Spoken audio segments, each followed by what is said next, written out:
Joining us now, Kellyanne Conway, counselor to the president. Kellyanne, always great to talk to you. How are you? I'm great, Sean. How are you today? You know, I wanted you to come on the program, not to address all these other issues. I don't want to drag you into that.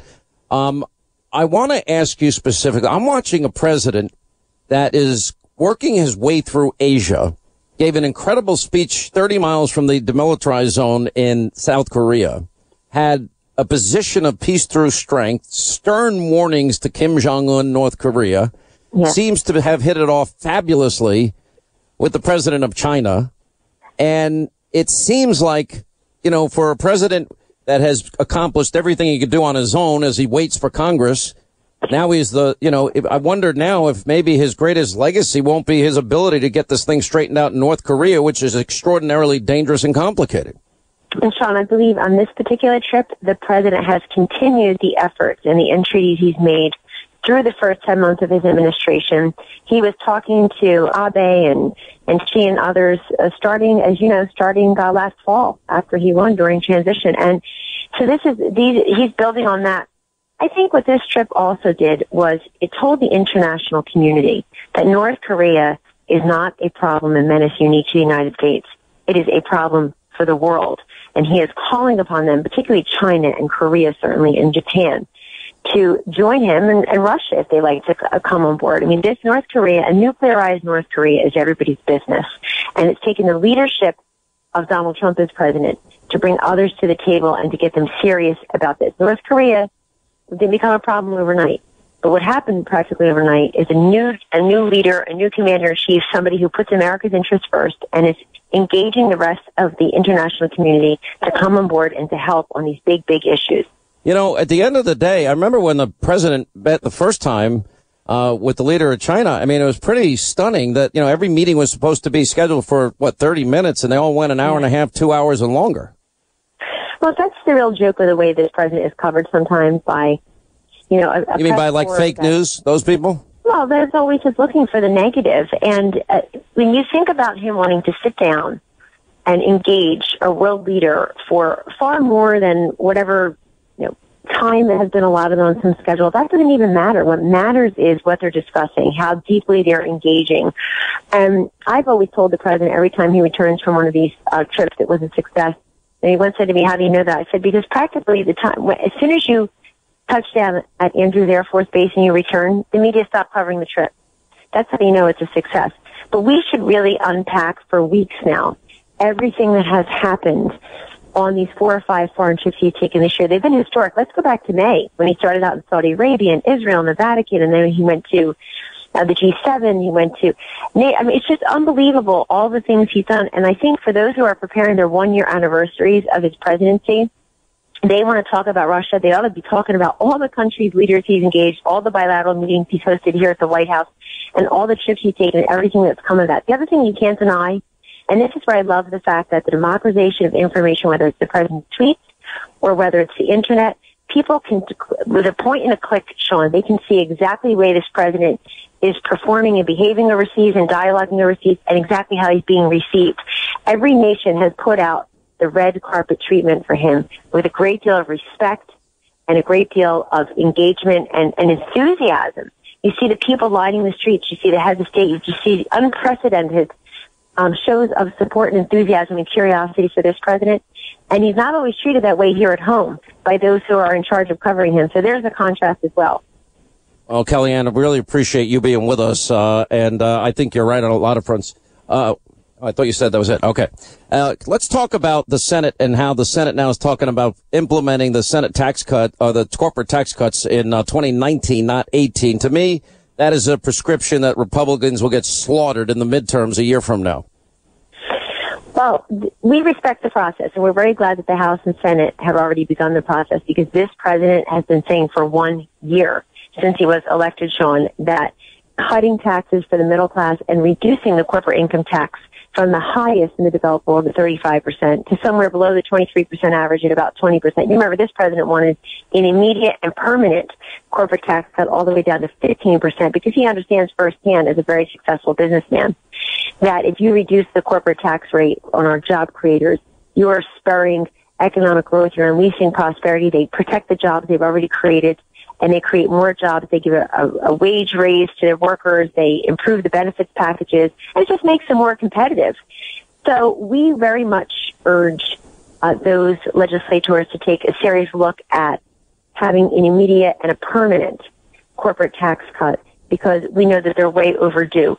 This will go to reconciliation. That's the process. We hope it'll be bipartisan. We can't imagine how some of these Democrats are going to be able to return home to their congressional districts and indeed their states among the U.S. senators, Sean, and say, hey, when I had an opportunity to cut your taxes, I didn't do it. I looked the other way because of petty partisan political reasons. This should be a dramatic, robust, historic tax cut, and a lot of that should take hold immediately. So we see the Senate and the House have different versions on a number of different items. The President has made clear unequivocally what his major principles are. He will not sign something into law that does not adhere to the major principle of being a middle-class tax cut. And we're very glad that I don't know, on this one, everybody seems to be running a little bit more at Trump speed than at swamp speed. Well, I got to tell you right now that this is really amazing that, we even have the possibility that they can't get it done by the end of this year, and then they'd push off the economic growth. Look, Kellyanne, I was out on the campaign trail. I was on TV and radio every day talking about this being the forgotten man and woman election. I kept talking about how many people in poverty on food stamps, out of the labor force, worse recovery, doubling the debt. What was missing for me here is, and I know the Senate version, they do cut the top rate to 35%. I'm having a hard time understanding why in the House they're abandoning supply side conservative Reaganomics, and that is tax cuts across the board so that the economy gets spurred even further. Sure, and to your point, Sean, the tax cuts is a major component, but one component of the president's overall economic agenda for prosperity and security, and it's working. His deregulation is truly unprecedented. The goal was 2 regulations out for every new one in. We're way ahead of schedule on that. And he also has unleashed energy independence. He is renegotiating these imbalanced trade deals that really screw the American worker and American prosperity. And this is the tax cuts is the centerpiece of that, but it's one piece. And look, the stock market's already responding. 54 record highs as of yesterday. Consumer confidence at a 17-year high. Unemployment at a 17-year low. Those are the numbers that matter to the American people and to American job creators. But remember, that's also with the anticipation and expectation that this will be a significant and consequential middle-class tax cut, and that will also have tax simplification. We waste billions of hours and billions of dollars a year on complying with a tax code that's longer than the Bible. It's unbelievable, isn't it? It's so corrupt. And, when you have all the best economic accounting minds in the country given the same information, asked to calculate what the specific tax payment would be, they never come to the same answer. That shows you how complicated it is. I do like the idea of having the postcard. It just seems that there's no harmony between the House and Senate. I mean, the House does pass the health care bill. The Senate doesn't. There's 300 bills passed by the House. The Senate does nothing. They haven't even confirmed all the appointments of the president. Even good laws like Kate's Law and laws on immigration and all sorts of one bill after another. Why can't they get this done? The American people see Republicans taking vacation after vacation, and they're getting frustrated. Well, my message is always that people should tell their senators and their members of Congress, you ought to at least work as hard as I do. That's all we're asking you for, is work as hard as we the people work.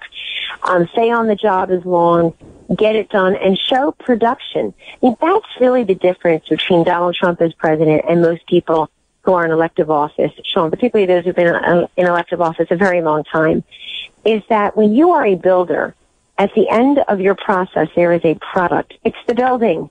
You can't just talk about it and have a commission and a task force about it and mark it up. You actually have to build it. And there's production and delivery at the end. Washington really is not used to that. It's a city that talks a lot and acts a little. And I just want to remind the Republicans, this country entrusted in you the opportunity to get rid of the excuse of divided government, bury that once and for all, and to actually get things done. And I think if they perform thusly, and I've been out on Capitol Hill all week. I've been doing briefings in the House, the Senate. I had a press conference with 11 senators, to the chiefs of staff in the Senate yesterday, the House members, and my message to them is very simple. You look at the publicly available polling data, and it shows that specifics drive support. The more information you give people about the tax plan, about the president and the Congress's tax vision, the more they like it. It's when it's a battle of the soundbite that we lose. So we can't have something as fundamental and consequential as tax cuts be left on the altar of clever sound bites and some pundits on TV who don't know anything about economics telling us what's in it, what's not in it. People need to go and get that information for themselves. It's posted in both of the bills.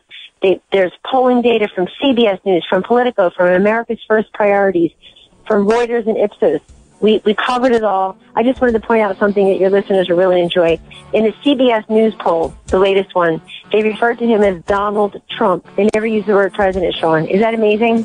Donald Trump. Yeah, exactly. All right. It's subtle little things I want people to always look for. All right, Kellyanne Conway, counsel to the president. Kellyanne, thank you. I got one question off air to ask you real quick. We'll take a quick